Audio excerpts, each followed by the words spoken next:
সিলেবাসে আমাদের পাঠ্যক্রমও বেসরকারি যেসব প্রতিষ্ঠান পাঠ্যক্রম সেম, এবং আমরা একই পরিমাণে কষ্ট এবং একই পরিমাণে শ্রম আমরা কিন্তু দিয়ে থাকি, আপনারা জেনে থাকবেন।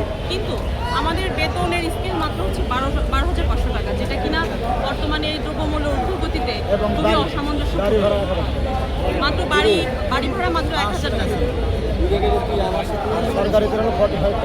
বাড়ি ভাড়া মাত্র 1,000 টাকা এতদিন ছিল। বিগত 5 অক্টোবর শিক্ষক দিবসে, বিশ্ব শিক্ষক দিবসে মাত্র 500 টাকা বাড়িয়ে শিক্ষকদের সাথে একটি প্রহসন এবং তামাশা করা হয়েছে, এবং যেটারই প্রতিবাদ স্বরূপ আমরা শহীদ মিনারে অবস্থান করছি আজকে 3 দিন যাবত।